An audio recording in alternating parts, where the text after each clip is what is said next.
Queridos irmãos, queridas irmãs, paz seja com vocês. Paz seja com vocês que nos assistem também pela internet, onde quer que você esteja. Eu convido vocês para acompanhar a leitura bíblica da primeira epístola aos Coríntios. Primeira epístola aos Coríntios, no capítulo 1. Os versículos 1, 2 e 3.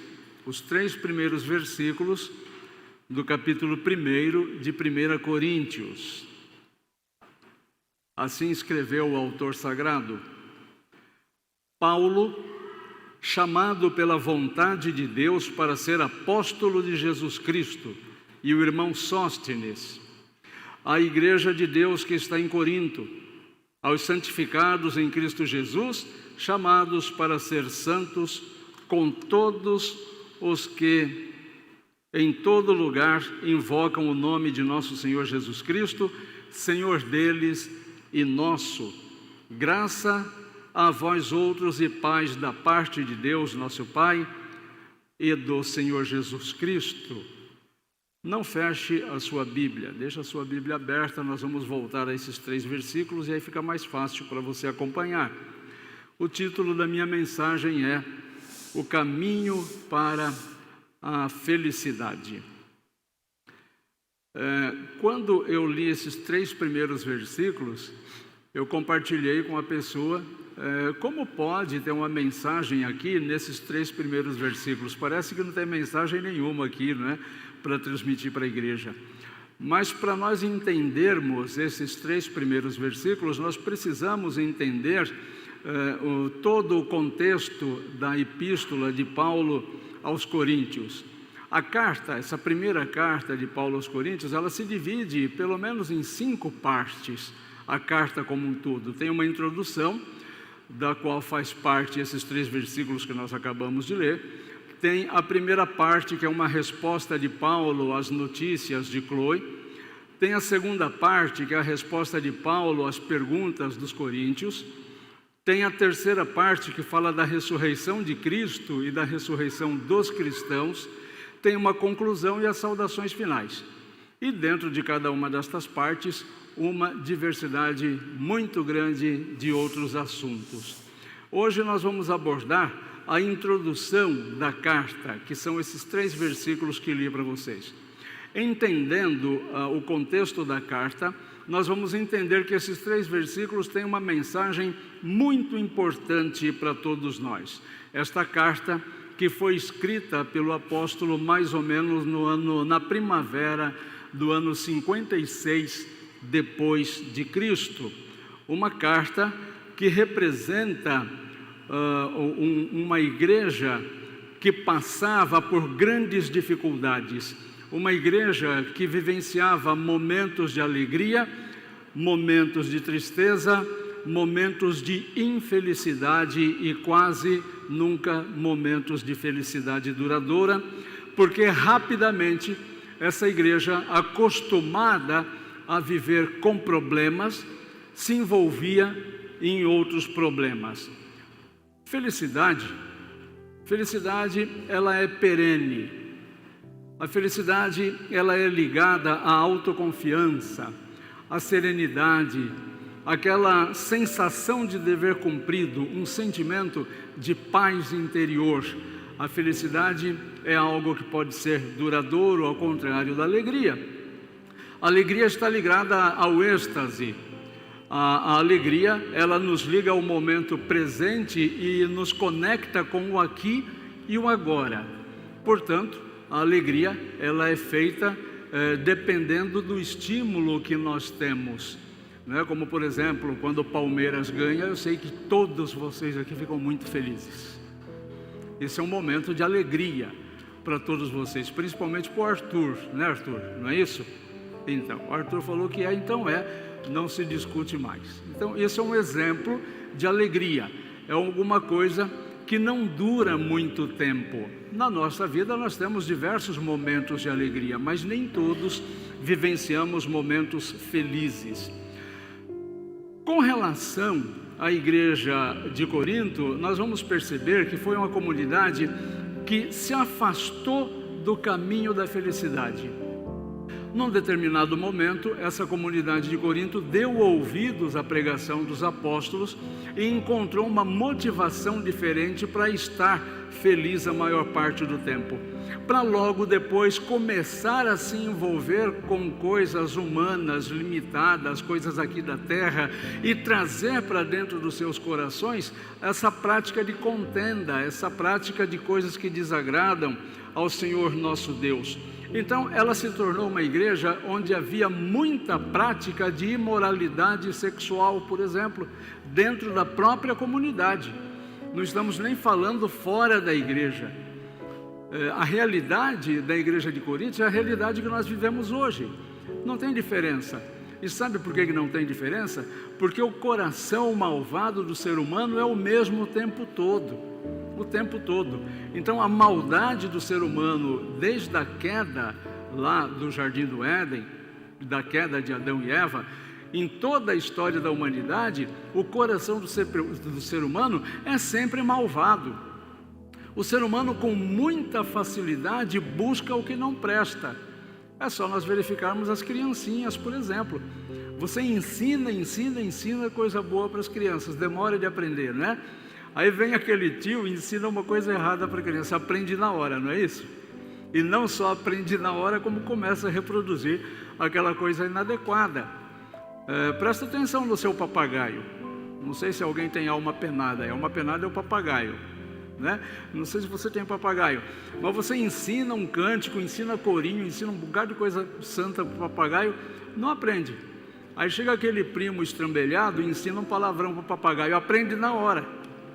E não só aprende na hora, como depois faz a gente passar vergonha, que aí a gente recebe o povo da igreja em casa, o papagaio lasca o palavrão no ouvido do povo da igreja, né? Então, a igreja de Corinto era muito parecida com a igreja de 2024, né? A igreja de Corinto, ela tinha no seu meio imoralidade sexual. E vocês acham que a igreja moderna não tem imoralidade sexual no seu meio? Tem sim.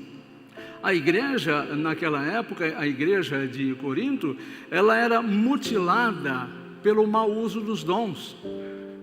E hoje, quantas são as igrejas que são divididas por pessoas que usam mal os seus dons? E em vez de fazer a igreja unir-se e crescer como é mandamento, né, nenhum dom é dado para proveito próprio. O dom que uma pessoa recebe, ele vai ser sempre, em primeiro lugar, para edificação da igreja. Mas quantas são as pessoas que, recebendo um dom, é tomada também pelo orgulho, pela vaidade, e acaba rachando a igreja? Quantas igrejas vocês conhecem que foram divididas por líderes religiosos? Líderes religiosos que ficaram descontentes numa determinada igreja, foi para outro canto, levou a metade da igreja e abriu outra comunidade. Vocês conhecem uma série de comunidades assim. A igreja de Corinto estava passando por ressentimentos, mas vejam, eram pessoas boas, eram pessoas convertidas. Mas qual que era o problema, a questão principal do povo de Corinto? Eles precisavam crescer, eles precisavam de amadurecimento espiritual para provar a felicidade que vem do trono de Deus. Quando nós lemos a carta do apóstolo Paulo, é possível nós percebermos a decepção de um pai ressentido só pelas palavras que ele escreve nas suas duas epístolas. Só que Paulo, quando escreve para a comunidade de Corinto, ele se comporta como um cirurgião habilidoso. Ele localizou o problema e ele não vai ficar trabalhando nas consequências do problema, mas ele vai na fonte, na origem dos problemas que os irmãos de Corinto estavam vivenciando. Paulo vai mostrar para aqueles irmãos que os caminhos escolhidos por eles não os estavam levando à felicidade plena. Ou seja, Paulo vai mostrar para aqueles irmãos que os recursos que eles estavam usando, buscando felicidade, buscando o bem-estar, não estava funcionando decididamente, porque eles estavam usando esforços apenas humanos. E o ser humano não pode por si só produzir nada de bom. ou pelo menos nada de bom que seja duradouro. E esta era a realidade. Os recursos que eles usavam não estavam resolvendo os problemas e, ao contrário, acabava agravando os problemas que eles viviam, problemas de relacionamento. Cada um confrontava o irmão com a sua opinião. Então, se alguém lá dizia alguma coisa, o outro dizia uma coisa diferente e os dois começavam a duelar. E o que era esse duelo? Quando é que você começa a impor a sua opinião sobre o outro? Começa um duelo, começa uma queda de braço. E quando tem um duelo, quem que vence? Ninguém vence. Porque sempre que há um perdedor, ninguém venceu. O povo de Deus não foi chamado para produzir perdedores. Então, se naquilo que nós fazemos, nos debates, nas apologias, na insistência, na imposição do meu gosto, se o outro perdeu, eu não venci. Porque o próprio Jesus não impôs o seu ministério. O seu ministério foi colocado à disposição das pessoas, mas nunca foi imposto. Raramente, Jesus, quando curava alguém, Jesus, quando beneficiava alguém, dizia para essa pessoa: agora vem e me segue. Não. As pessoas que seguiram Jesus, exceto os apóstolos, seguiam Jesus porque viram em Jesus o motivo, a razão da sua felicidade, do preenchimento do seu coração. As pessoas que se confrontavam acabavam nos tribunais. Então, elas entravam em choque, elas impunham o pensamento umas contra as outras e, se não resolvessem, iam parar na justiça. Alguma semelhança com os nossos dias? As pessoas às vezes dizem assim: eu sou do tempo que o fio de bigode valia alguma coisa. Nós temos aqui na igreja, essa é uma igreja muito abençoada de advogados, né, Luciano? Então, hoje como que funciona? O fio de bigode, imagina, isso não é nem cogitado, precisa um contrato assinado. Não só assinado, doutora Nara, tem que ter firma reconhecida. Mas não só assinado e firma reconhecida, tem que registrar no cartório. E mesmo assim, uma das partes resolve que não vai cumprir. E aí onde que a pendenga vai acabar? Na frente do juiz. E o juiz vai decidir o que cada parte vai fazer. E mesmo assim, há uma possibilidade muito grande de que a parte sentenciada não cumpra o que foi sentenciado. Era assim que estava vivendo a comunidade de Corinto. Paulo, ele quando se dirige, isso aparece aqui nesses 3 versículos, quando ele se dirige aos irmãos de Corinto, ele coloca a situação de uma forma diferenciada.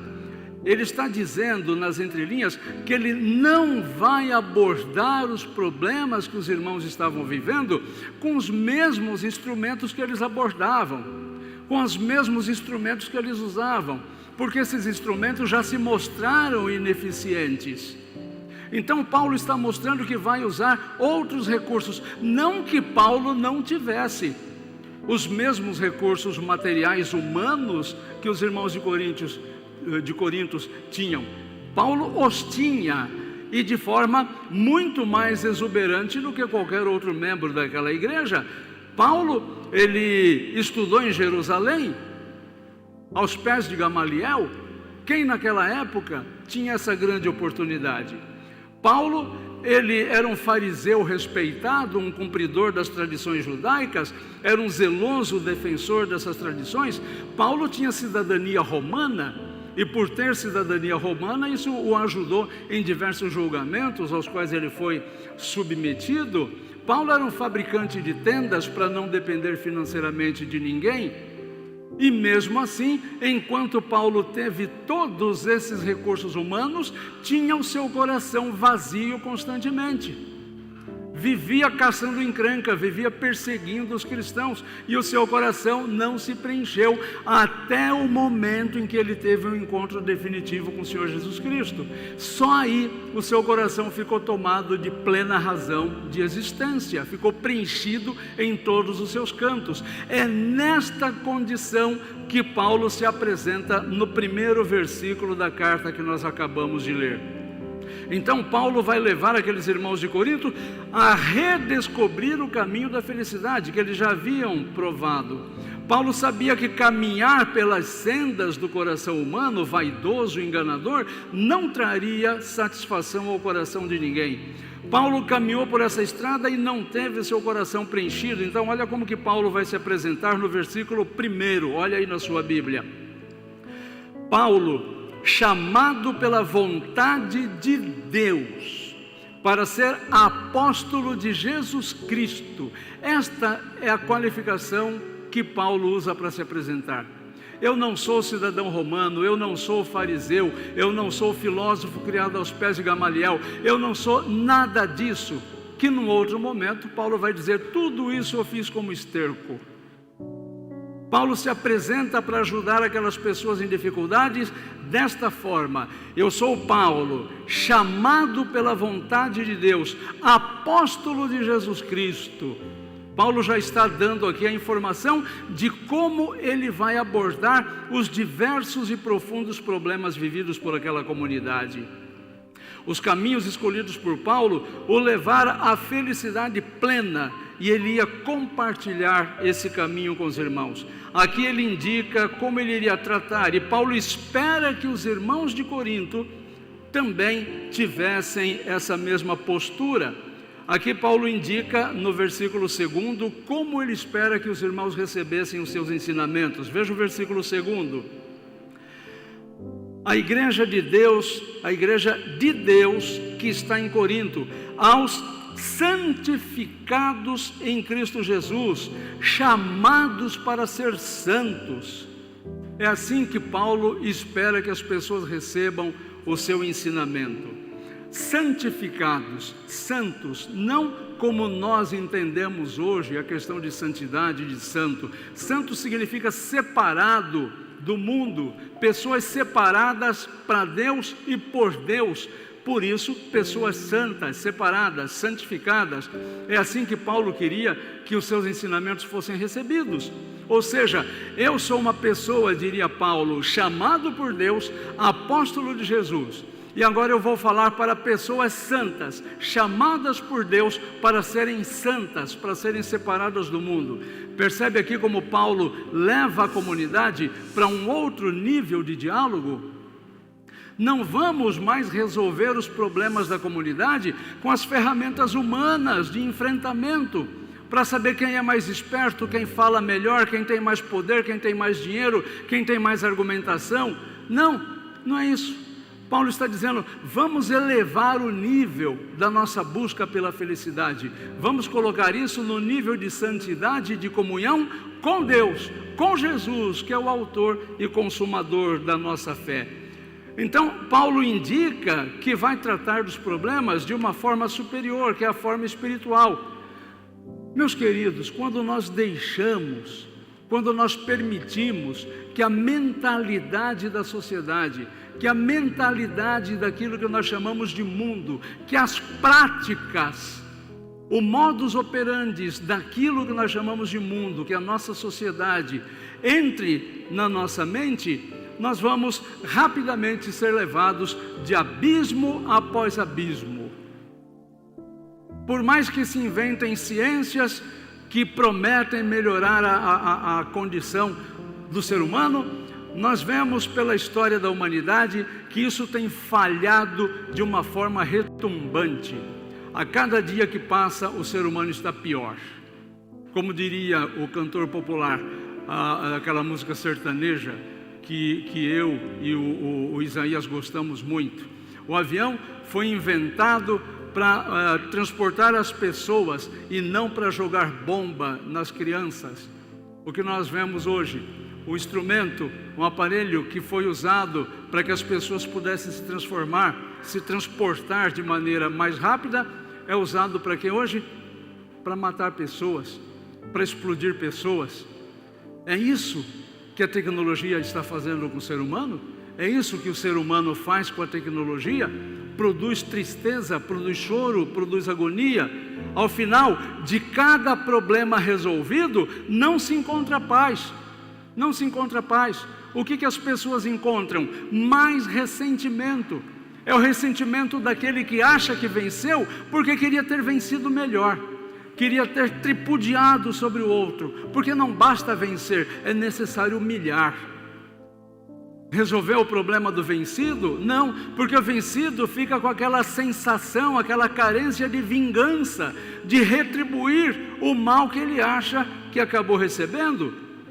Então, ao final de cada problema, os problemas ficam adormecidos, até que eles sejam novamente acordados, a fim de que novas pendengas passem a existir. Uma opinião é confrontada contra outra opinião, um ponto de vista com outro, e aí nunca haverá vencedores. Para não perdermos a paz e a alegria, seja na igreja, seja na família, nós precisamos falar, ouvir e agir como pessoas chamadas pelo Senhor Jesus Cristo. Jesus deve ser o nosso guia. A Escritura deve ser a nossa única regra de fé e prática, ou seja, este é o caminho que pode levar uma pessoa, uma família, uma igreja à felicidade plena.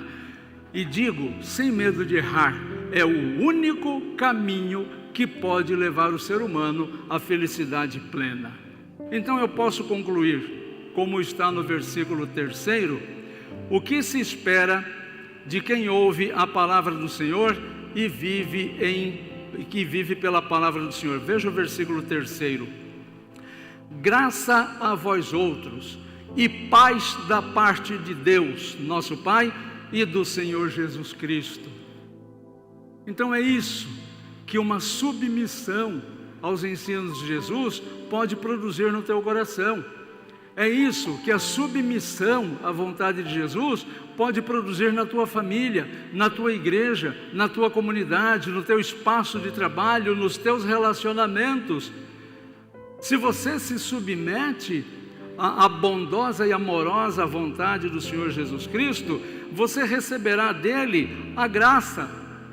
E o que é graça? Graça é aquela salvação que só Jesus pode nos dar. E por que Jesus nos salva? Porque nós somos bonzinhos? Não, porque bonzinhos nós não somos.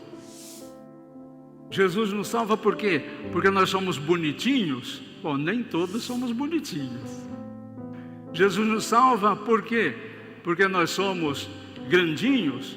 Nem todos somos grandinhos. Ah, porque somos fofinhos? Não, nem todos somos fofinhos. Por que Jesus nos salva então? Porque Ele quer. É por Ele. A salvação começa e termina nele. Não é por nenhum mérito nosso, é porque Ele quis. Por isso que se chama graça. Ele quis. Ah, mas Ele vai salvar aquela pessoa tão malvada? Isso não é problema seu, é uma questão dele. Ele ama aquela pessoa, Ele ama você e Ele quer que você conduza a sua vida segundo a sua vontade, para que você tenha felicidade plena. Então você receberá graça, você receberá paz. Da parte de quem? De Deus, não das pessoas. Não espere paz das pessoas, você não vai ter. Não espere paz e entendimento das outras pessoas. Não espere compreensão das outras pessoas, você não vai ter. E se tiver, não é por todo o tempo, é só durante algum tempo. Experimenta falar o primeiro não.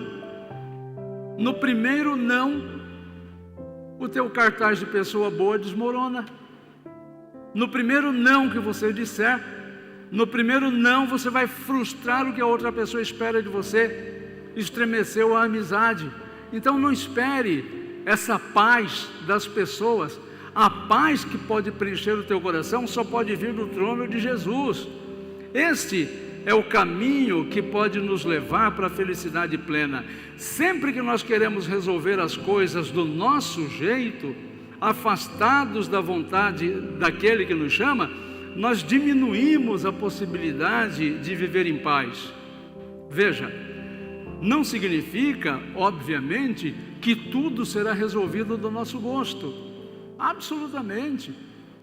Ninguém é ingênuo para fazer uma afirmação desta. Muitas vezes as coisas não serão concluídas como nós gostaríamos. Mas qual que é a promessa? Mesmo nestes momentos nós sentiremos paz. Mesmo nos momentos em que nós perdermos, entre aspas, estaremos em paz. Mesmo no momento da enfermidade, estaremos em paz. Mesmo nos momentos de desavenças, estaremos em paz. Aqui está o caminho para a felicidade verdadeira. Deixar que Jesus seja a sua referência para ouvir, que Jesus seja a sua referência para falar, que Jesus seja a sua referência para agir. O que Paulo está dizendo é que nós temos condição entre nós de nos ajudarmos. Nós podemos ajudar as outras pessoas com o nosso falar, não com o nosso conhecimento. Eu, Paulo, apóstolo de Jesus, chamado por Deus, então ajude as pessoas nesta perspectiva. Abandona aquela frase do tipo: olha, eu acho, na minha opinião. Isso não importa. O que importa é a vontade de Deus, que é infinitamente superior à nossa. Então, aconselhe as pessoas, ajude as pessoas, estimule as pessoas, levante as pessoas com a palavra de Deus, que é única, perene, perpétua, que não tem contradição. Ela é a mesma ontem, hoje e será a mesma amanhã. E na hora de ouvir, queira ouvir o que vem da parte de Deus. Não queira ouvir o que o coach está falando. Não queira ouvir sequer o que o pastor dos likes está falando. Abandona isso. A sua felicidade não está aqui na horizontal, a sua felicidade está verticalizada. Então, quando você parar e emprestar os teus ouvidos, empresta os teus ouvidos para quem está falando a partir da Escritura, a partir da vontade de Deus. Se não for isso, não perca seu tempo. Não há aí fonte de felicidade. E na hora de agir, haja como uma pessoa que tem Jesus no coração. E aí nós vamos abrir divisores gigantes de água, porque como eu escrevi na pastoral deste domingo, o que uma pessoa faz identifica a pessoa, porque às vezes a pessoa fala uma coisa e faz outra, né? Mas o que a pessoa oferece para outra, isso torna a personalidade dela inconfundível. E aí nós vamos separar o mundo em dois blocos muito importantes: os cristãos de um lado e os religiosos do outro. Os cristãos agem, as suas ações refletem a vontade do Senhor Jesus. Os religiosos agem de acordo com o seu acho, de acordo com a sua opinião, de acordo com as suas emoções, de acordo com o seu treinador, de acordo com o seu líder espiritual. Você é uma pessoa chamada por Jesus. Ouça como uma pessoa santa. Haja como uma pessoa santa e seja de fato feliz. Que Deus nos abençoe.